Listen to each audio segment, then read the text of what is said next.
qui vous permettra de visualiser les vidéos qui seront en ligne à partir de mardi sur le site de finalring2016.com. Vous pourrez donc retrouver les finales des 28 compétiteurs en lice avec le partenariat et la complicité de Renault Albertville, de Manet Costume, Defour.com, Flatazor Nutrition, GTR Groupe de Travail Ring et Royal Canin.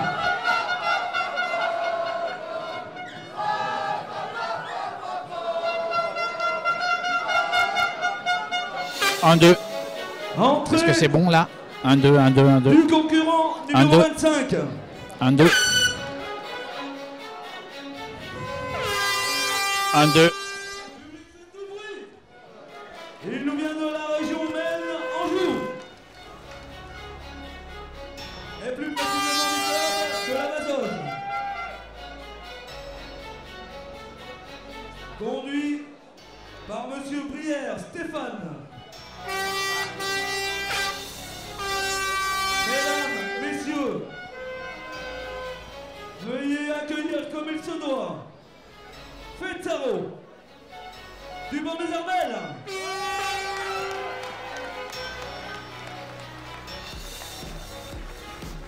Champion régional des Pays de Loire 2015. Vice-champion 2013-2014. Champion de France 2013. Finaliste 2014. Vous pouvez l'applaudir.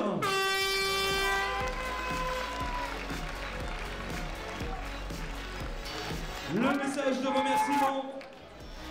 Cette finale conclut la carrière de Fetzaro, qui avait pour handicap de succéder à Udex.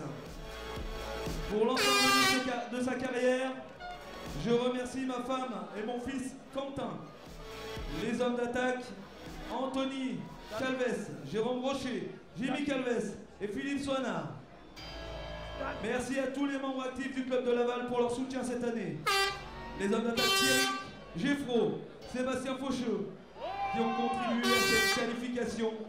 Sofiane Tarofet. La finale nationale de ring à Albertville, édition 2016, c'est l'occasion de découvrir cette spécialité avec un des vétérinaires présents sur cette manifestation. Je parle d'Aimé Sauvage. Aimé, bonjour. Ah, parlez au micro, Bonjour, pardon. Alors on est en train de vivre, je dirais, un petit peu l'exceptionnel. Ce sont les meilleurs chiens dans la catégorie que nous voyons aujourd'hui à Albertville. 28 chiens se succèdent pendant 2 jours. Oui, ce sont 28 chiens qui ont subi des éliminatoires durant toute la période du printemps. La France est divisée en 8 groupes et un jury de 3 personnes se promène dans ces 8 groupes et nous repérons les 28 meilleurs chiens. Donc 8 groupes de 30 chiens et aujourd'hui, eh bien, on va voir un de ces chiens qui, on va dire, est dans l'excellence. Oui, puisque c'est un ancien champion de France. Et ce qu'il faut savoir, c'est qu'il y a 3 types d'exercices qui vont être présentés pendant une trentaine de minutes, si vous voulez nous suivre jusque-là.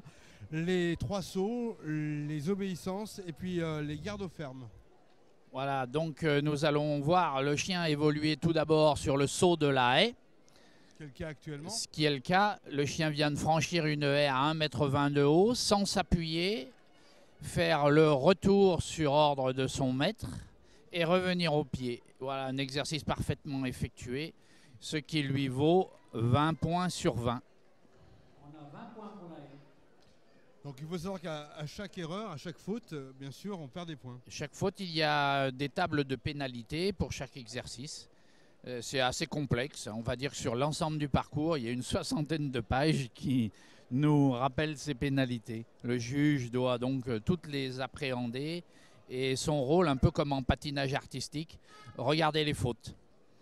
Là, le chien est positionné pour le départ du saut en longueur. Le saut en longueur peut être demandé entre 3 mètres et 4,50 m. Pour avoir 4 mètres... Pour avoir 20 points, pardon, il faut exécuter 4,50 m. Là, c'est un chien vraiment vaillant, puisque pour l'instant, il fait... Pour l'instant, voilà. Donc là, le maître a assuré 4 mètres et il a droit à augmenter cette distance pour acquérir un petit peu plus de points. Donc à 4 mètres, il a d'ores et déjà gagné 16 points.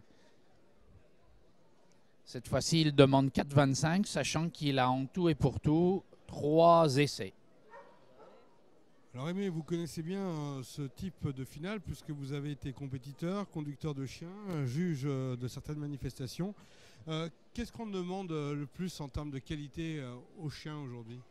Bien, on demande beaucoup de physique déjà parce que vous voyez, aujourd'hui les conditions sont relativement difficiles dues à la chaleur. Donc ce sont des chiens qui sont parfaitement entraînés sur le plan cardio-pulmonaire, c'est-à-dire footing, natation pour la préparation physique. Ensuite, on leur demande une construction irréprochable, une construction articulaire. C'est pour ça que ces exercices sont en place, pour faire une sélection, afin d'éviter la transmission de tares héréditaires. Et également, on leur demande d'être parfaitement à l'écoute du maître et donc d'aimer leur travail. Alors, troisième type de saut, pas des moindres. Eh bien, ici, il s'agit de l'escalade de la palissade. La palissade est donc un ensemble de planches. Le chien devra la franchir en s'appuyant dessus cette fois-ci. Et le maître pourra demander une hauteur entre 1,80 m et 2,30 m pour avoir le maximum de points. Alors c'est plus compliqué à l'aller qu'au retour, puisque au retour il récupère son maître. Alors souvent, voilà, le retour est un peu plus rapide parce que le maître rappelle et le chien évidemment aura envie de revenir beaucoup plus volontiers. Et là aussi c'est réussi, je pense que le maître va demander une hauteur supplémentaire. Là voilà, on voit qu'il a assuré 2,20 m, et ce qui lui vaut déjà la note de 18. Et il va maintenant demander 2,30 m de façon à pouvoir éventuellement acquérir 20 sur 20. Alors le chien s'appelle Fezzaro, le maître c'est Stéphane Brière du banc des Hermels. Ils sont du club de Laval, un berger belge malinois mâle. Il y a beaucoup de malinois sur cette session 2016. Eh bien, ce cru 2016, effectivement, voit la suprématie du malinois. C'était un peu comme les Ferrari en Grand Prix avant. Maintenant, c'est quand même un peu ouvert. Il y a eu de sélectionner pour cette Coupe de France 2016 à Albertville un berger allemand, 2 Tervuren qui sont des variétés de bergers belges à poil long et 2 bergers hollandais également. Vous voyez, le maître a bien fait dans ce cas de demander 2,20 m avant, car le chien n'a pas été capable de passer 2,30 m. Donc il possède tout de même 18 sur 20. Ce qui est une belle note pour cette première partie d'exercice. Ce qui est tout de même, oui, voilà, une bonne sécurité. Qui était composé de 3 sauts. Et maintenant, on va passer aux obéissances. Alors, les obéissances, c'est bien notre premier exercice aujourd'hui et la suite en laisse. Le chien devra marcher donc à gauche de son maître en portant son collier et sa laisse, comme un chien normal dans la rue.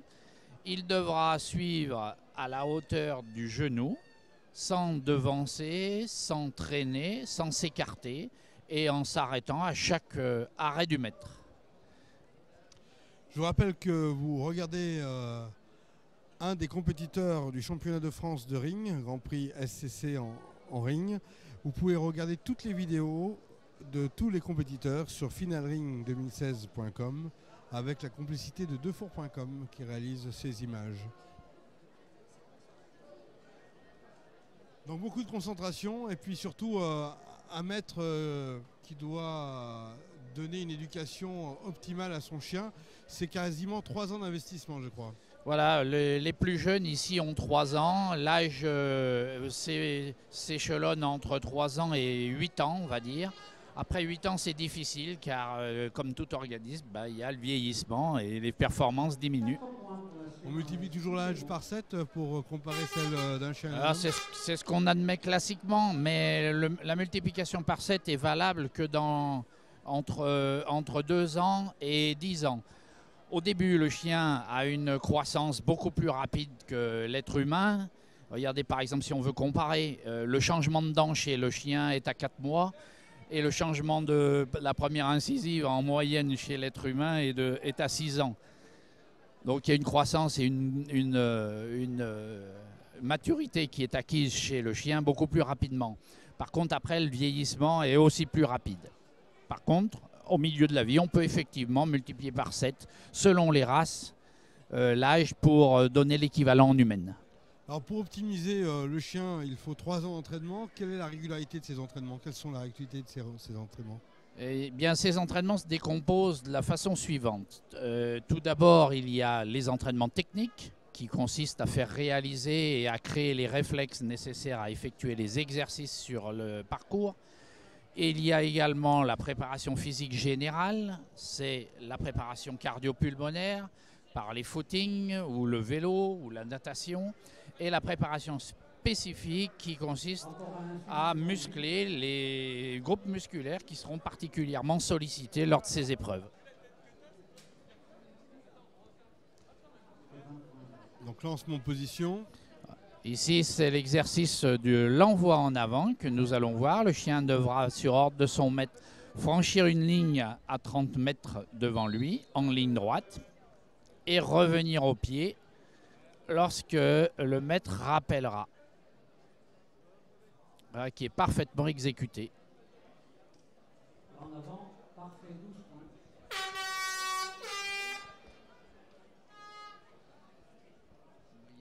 Des épreuves de sélection. Alors, sur chaque compétiteur, on a une moyenne d'épreuves de sélection. Voilà, oui, parce que pour rentrer dans ce tableau de la Coupe de France, eh bien, donc on a vu qu'il y avait des épreuves sélectives et la moyenne des 3 épreuves sélectives par chien est prise en compte. Donc elle nous donne déjà un classement de sélectionnés, un peu comme quand il y a des éliminatoires en course de ski. Et cette moyenne est prise en compte également pour le championnat de France, pour le classement du championnat de France, puisque la Coupe de France compte pour 50% et la moyenne des sélectifs compte pour 50%. Alors les novices qui regardent cette vidéo peuvent se dire quelle est la finalité de ce genre de compétition. En fait, c'est vraiment un vivier pour la gendarmerie, pour le GIGN, pour récupérer des étalons qui serviront peut-être demain à avoir des chiens de garde et de défense. Oui, très exactement. On va dire, c'est un catalogue vivant pour les éleveurs qui fourniront justement les chiens d'utilité pour les administrations telles que le GIGN, la gendarmerie, les pompiers, les chiens d'avalanche, les chiens de détection, d'explosifs, de drogue, et en ce moment on en parle beaucoup parce que vu les événements dans les lieux publics. Ouais. Alors là on rafraîchit le chien, parce que c'est vrai qu'il fait très chaud aujourd'hui. Aujourd'hui il fait très chaud, il faut penser à réguler la température corporelle du chien. Je rappelle que cette compétition se déroulait le 25 et 26 juin 2016 à Albertville.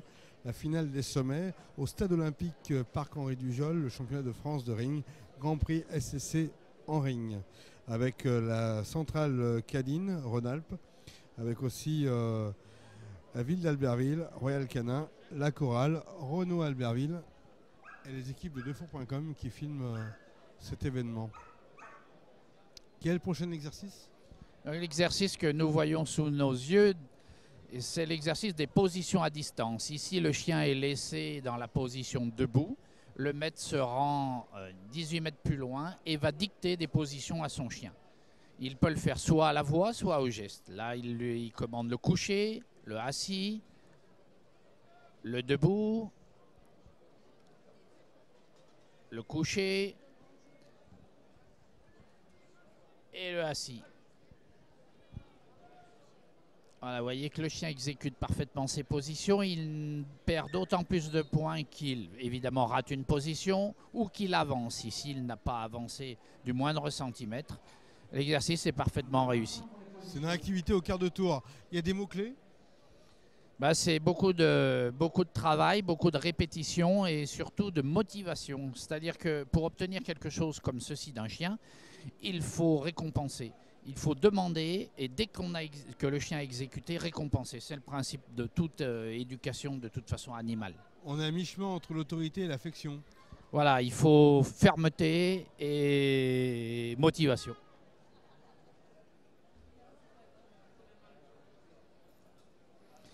Sous nos yeux, le rapport d'objet lancé. Là, tout simplement, le maître jette son objet, le chien doit le rapporter sans mâchonner, et il dispose au maximum de 15 secondes pour le faire.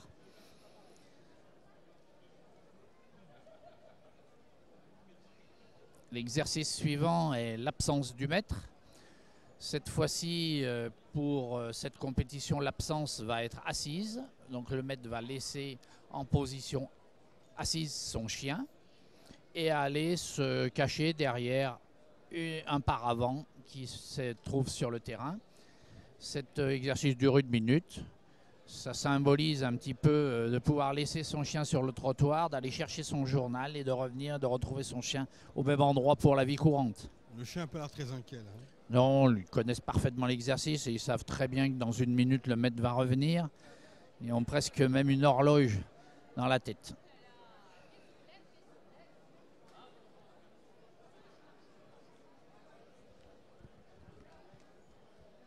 On parle un petit peu de la SCC qui rythme ce ring. Alors la SCC, c'est la Société Centrale Canine, dont le siège est à Paris, à Aubervilliers exactement. Et cette institution dépend du ministère de l'Agriculture. Elle a pour vocation de gérer l'élevage canin exactement. Donc c'est en permettant l'organisation de différents types de concours que les meilleurs sujets sont repérés afin d'améliorer les races. Ici, nous sommes au championnat de France de ring, mais il y a différentes disciplines. Il y a tout un tas de disciplines de chasse, chien courant, chien d'arrêt, chien de sang, vénerie.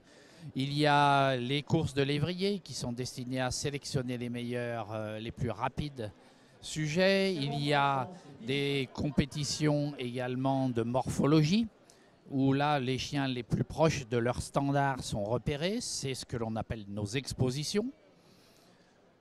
Il y a des concours sur troupeau. En tout cas, chaque chien est mis dans son contexte de travail d'origine.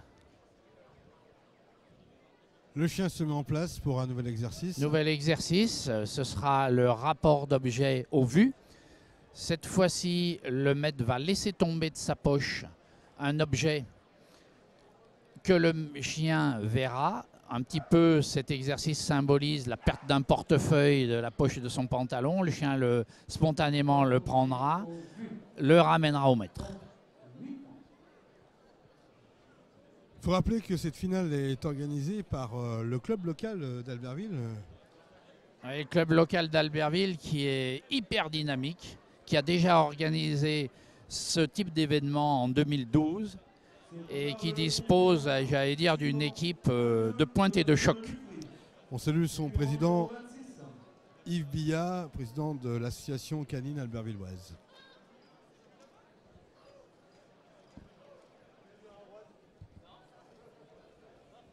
Alors on dépasse quand même 5000 personnes en 2 jours sur une telle manifestation. Oui, c'est un petit peu c'est le rassemblement national de tous les amateurs de ring avec leurs chiens. En gros, oui, c'est toujours une participation de 5 à 6 000 personnes. Également, alors de toute la France bien sûr, mais également du monde entier, parce que le sport canin en France est un petit peu la vedette, on va dire. Donc les gens d'Amérique du Nord, Canada, États-Unis, également Mexique, viennent volontiers voir nos manifestations internationales. Également de l'autre côté, dans l'océan Indien, bien, il y a des gens, bien sûr de notre dom-tom La Réunion, mais il y a des gens de Nouvelle-Zélande, de Corée également qui s'intéressent beaucoup à notre élevage canin. Nous sommes la source un peu de cette discipline, il faut le dire. Oui, oui, on était un petit peu en avant-garde. Maintenant, les autres commencent aussi à bien comprendre le mécanisme. C'est-à-dire, on se compare un peu au Japon au départ du judo. Le Japon avait la suprématie. Maintenant, évidemment, vous savez très bien que beaucoup d'autres pays se sont hissés à leur niveau. Alors, on voit arriver l'assistant, sapé comme jamais, comme dit la chanson. Il est bien équipé, chaudement voilà. Équipé et surtout protégé. Alors notre homme assistant, c'est celui qui joue le rôle du malfaiteur pour la vie courante. Il est équipé d'un costume de protection avec des feuilles de Kevlar à l'intérieur pour que les crocs ne puissent pas pénétrer. ce costume doit être suffisamment souple, vous voyez, pour qu'il puisse bien évoluer et essayer d'être le plus rapide possible. Là, c'est l'exercice de garde au ferme qui se met en place. La garde au ferme, c'est un terme emprunté à la vénerie lorsque les chiens gardent un cerf qui se trouve bloqué dans la forêt. Voilà, vous voyez, c'est un véritable combat. Hein. On peut pas comparer ça à une corrida, hein, mais il faut savoir esquiver. Plutôt une course de vachette, tiens, ça me vient bien à l'esprit ça. C'est pas Interville, mais en tout cas, il y a de la puissance et il y a de l'énergie. Voilà, oui, c'est de la force explosive, là. Et de la part du chien, et de la part de l'homme assistant. L'homme assistant qui est lui aussi obligé de s'entraîner quasiment tous les jours, hein, pour garder la forme et le physique. C'est un véritable sport. Ils doivent avoir un physique et un cardio-pulmonaire impeccable.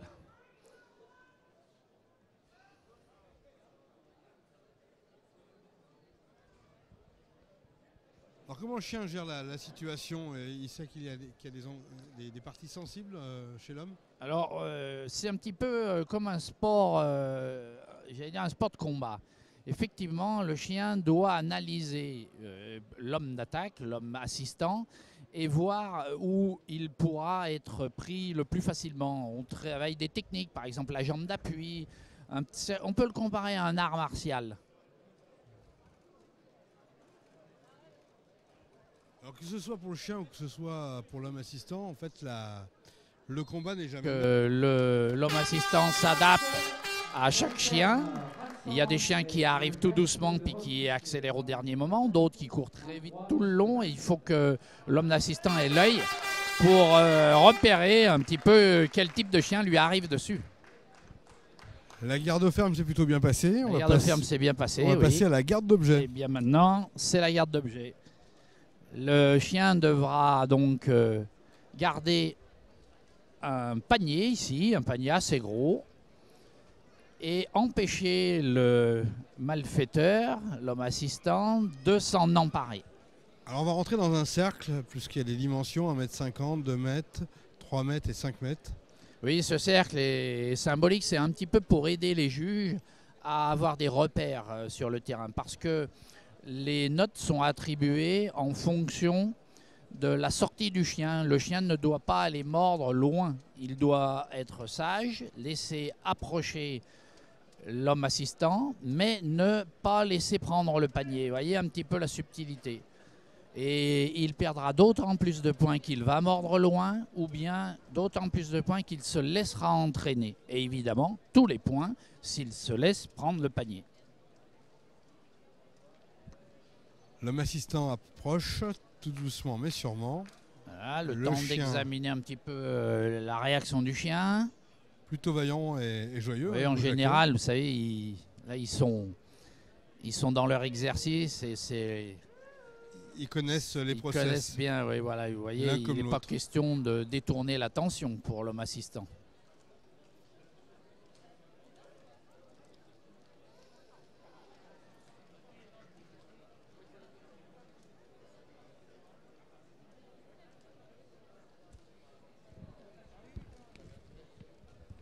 Je vous rappelle que l'ensemble des compétitions sont filmées et sont disponibles sur finalring2016.com.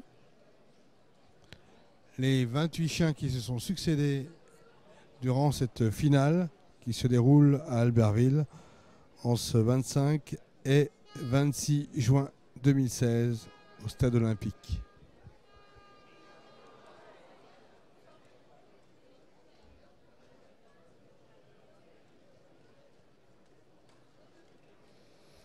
Ici, l'homme assistant a essayé de s'emparer du panier. Il a été intercepté par le chien. Il a cherché même à le déplacer. Mais vous voyez que le chien se repositionne immédiatement sur le panier, où qu'il soit.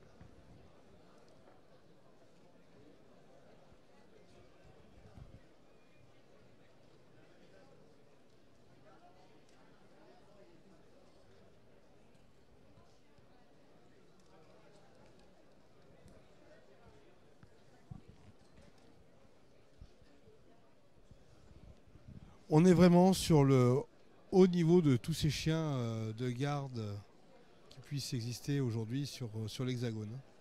Oui, oui, même on peut aller plus loin hein, sur le presque sans être sans faire trop de cocorico, presque sur le monde. Ça, ce sont les meilleurs.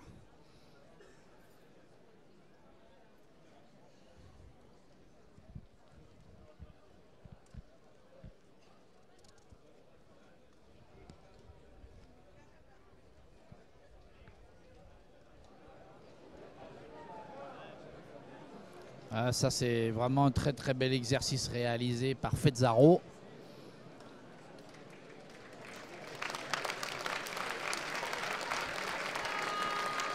Exercice réussi et applaudi.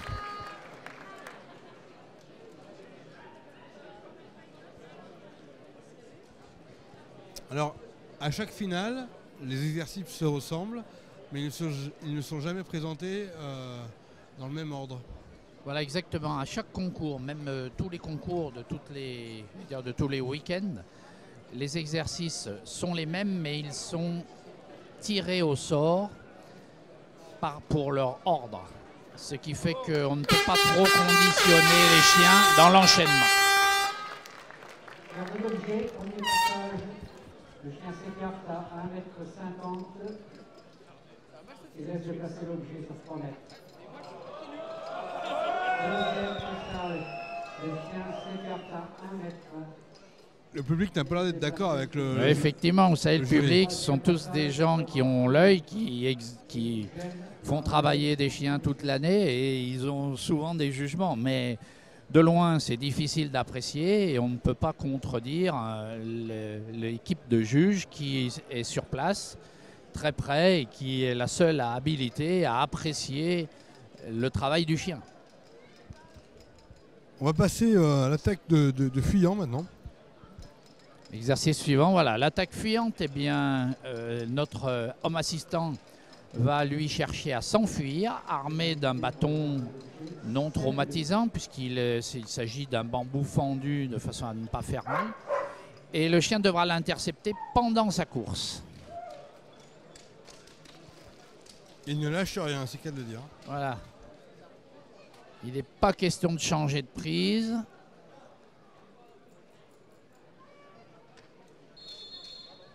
Et il lâche immédiatement au rappel de son maître. Voilà, bravo, parfaitement exécuté. La sortie de Thomas, l'entrée de Guillaume. On change d'assistant, vu la chaleur, c'est un peu normal. C'est un travail très très physique. Alors, il se relaie à deux. La moitié des exercices est effectuée par un homme assistant, l'autre moitié par l'autre, en fonction, j'allais dire, un peu des spécialités, parce que vous avez vu, les exercices sont différents et chacun excelle plus ou moins dans un exercice ou un autre. Cette fois-ci, c'est la défense du maître qui s'exécute sous nos yeux. Attaque de face. Là, on est à la défense qui va précéder l'attaque de face. Voilà, l'homme assistant va à la rencontre du maître et de son chien. Le salue, le chien doit être sage. Évidemment, ne pas mordre. Cela symbolise une rencontre dans la rue entre deux personnes. Mais le malfaiteur se ravise et cherche à rejoindre le maître pour ensuite l'agresser. Vous voyez que le chien couvre, le chien est très vigilant et il devra intercepter l'agression dès que le malfaiteur voudra agresser le maître, ce qui est réalisé. Alors on parle souvent du maître et de son chien, mais on oublie que derrière ça, il y a une équipe. Voilà, très exactement. On a l'impression qu'il n'y a que le maître et le chien sur le terrain.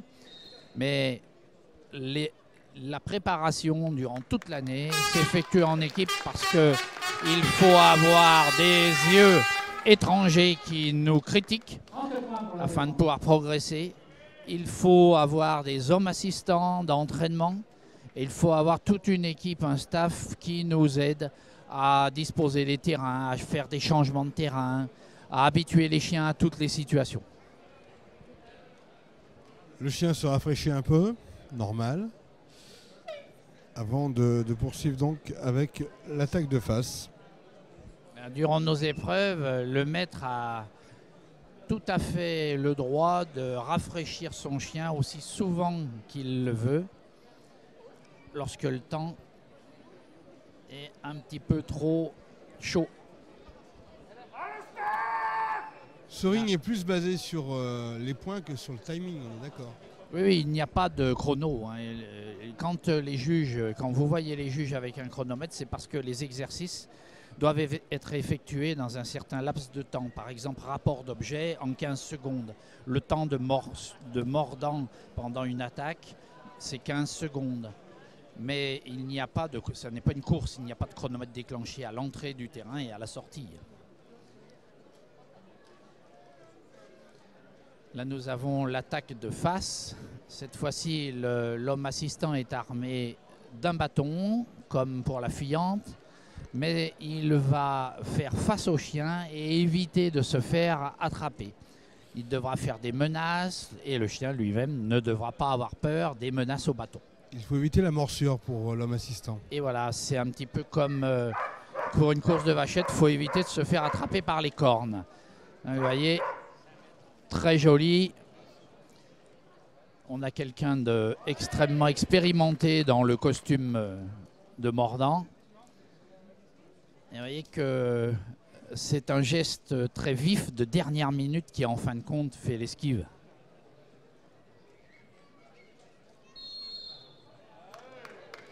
Voilà une cessation et un retour au pied impeccable.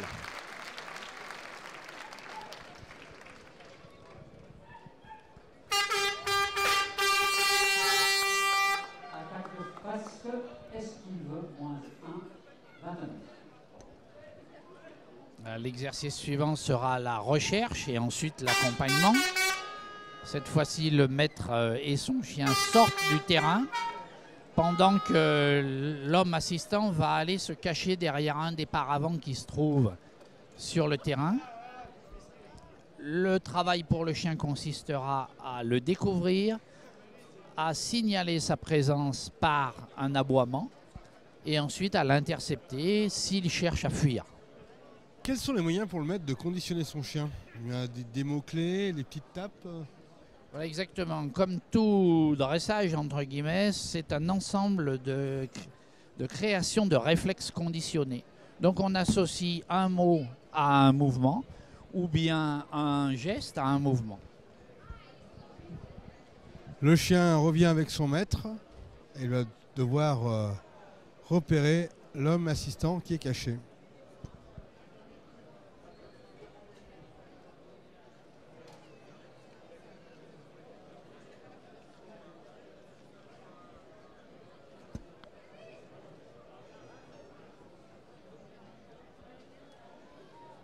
Voilà, le chien est lancé.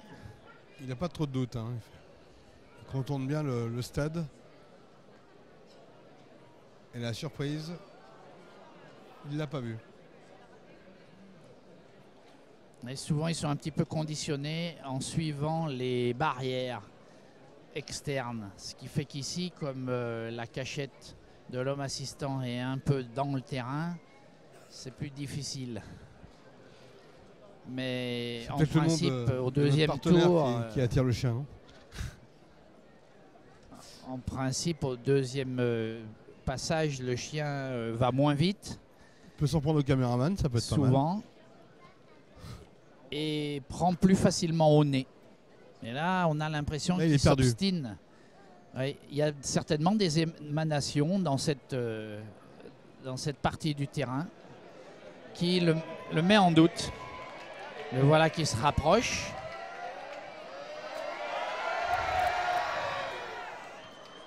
Mais non, il s'obstine à suivre la barrière.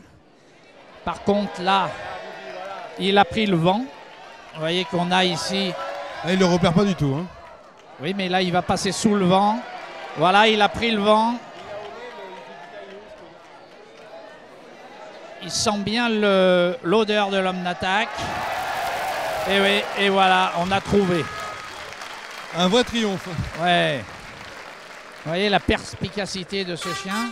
qui commence d'ailleurs à être un petit peu épuisé parce qu'il fait chaud, il est en fin de parcours, donc la concentration est plus difficile à maintenir.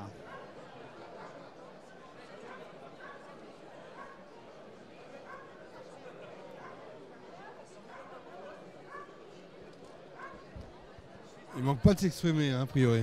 Non, voilà, c'est bien. Là, ça, c'est les nerfs qui parlent. Il est tellement réglé, conditionné que même un petit peu fatigué, ça réagit bien.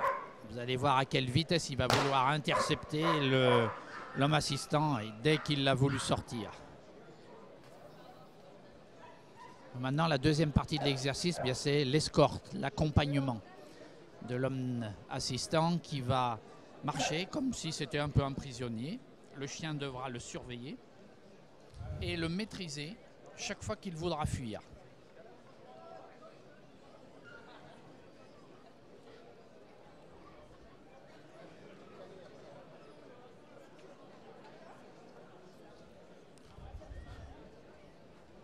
Pour un chien d'attaque, il me semble pas méchant. Je peux peut-être me tromper, mais on voit qu'il bouge la queue, qu'il reste assez... C'est des chiens qui aiment travailler, donc vous voyez, ils sont gais au travail. Alors ensuite, on parle de chiens d'attaque.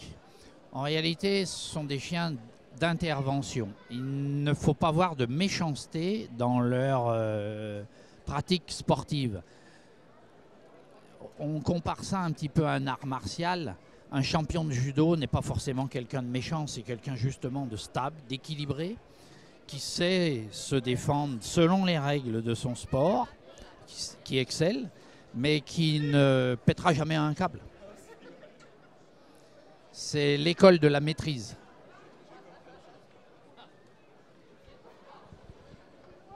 Donc notre malfaiteur a l'air assez pacifiste quand même, hein. Il ne le provoque pas trop pour l'instant, c'est reculer pour mieux sauter. Non, voilà, mais souvent c'est un jeu aussi, on essaye d'endormir le chien. On sait très bien que ce genre de chien, si on cherche à l'impressionner, ça ne marche pas. Ils sont trop forts, le caractère est trop forgé, c'est impossible. Donc à ces niveaux, peut-être ce qu'on peut arriver à faire, c'est quelquefois le distraire ou l'endormir, voilà. Et on profite de la moindre inattention pour fuir.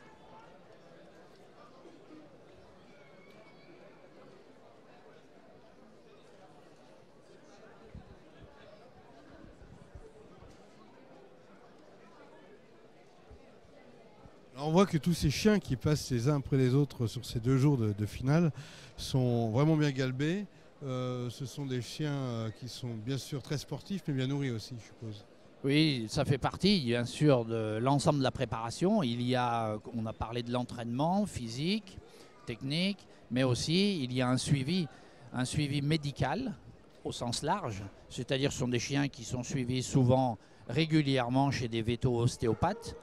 Également, en diététique, ils sont parfaitement nourris et supplémentés.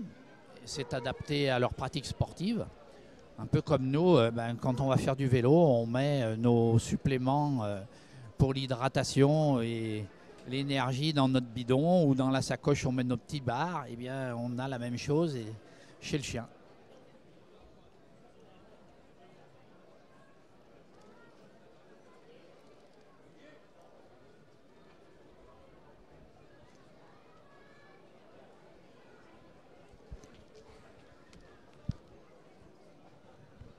Toutes les vidéos de la finale d'Albertville sont sur finalring2016.com et sur le site Vimeo de finalring2016.com.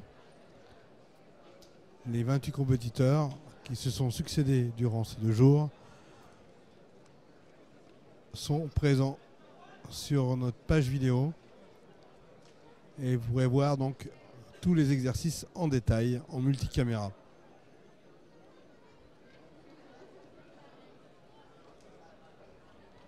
L'exercice perdure là. Voilà, c'est la fin donc de l'exercice de l'accompagnement. Et les notes que vont attribuer le jury vont dépendre de la distance que l'homme d'attaque, que l'homme assistant aura pu faire lors de ces 4 fuites. On rafraîchit le chien, toujours entre les jambes. Toujours entre les jambes parce que c'est un endroit, oui, qui possède moins de poils. Donc on est tout de suite au contact de la peau. Ça permet donc de mieux rafraîchir la peau et le sang dessous.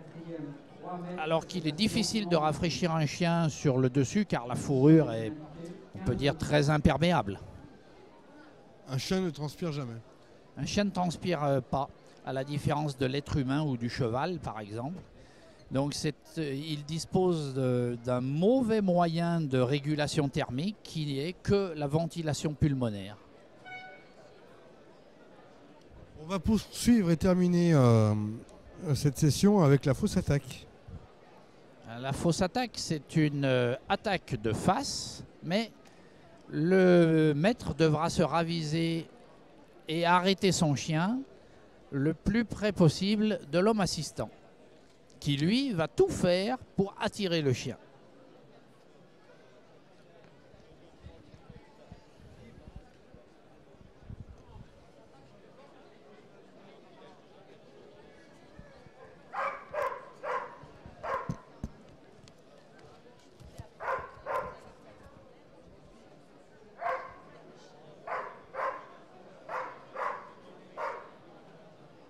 Le chien s'élance. Et il est arrêté très près. Vous voyez, l'écoute parfaite.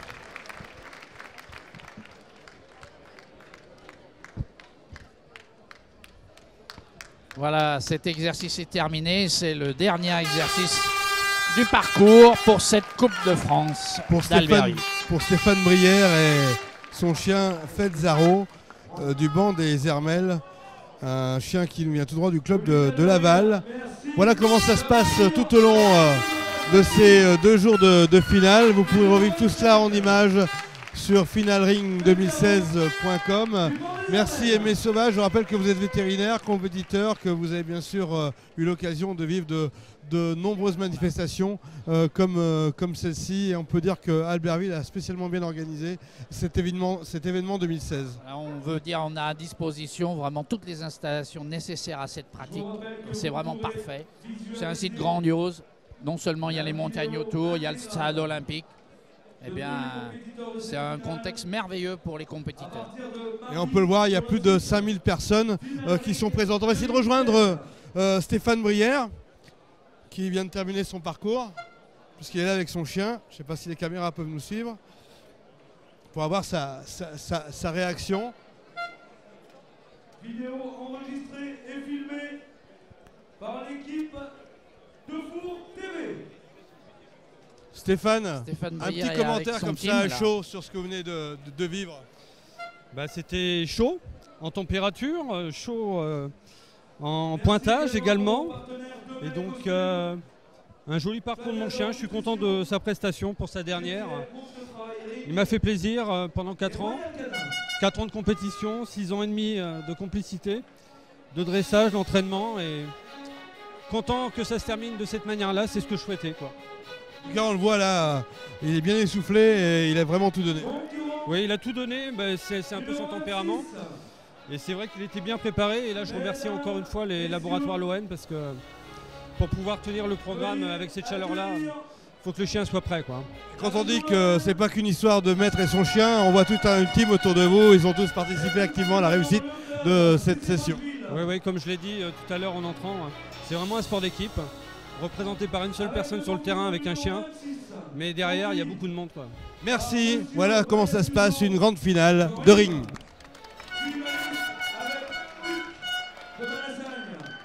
Fakir de Vulcain, Olaf du domaine de Bogie.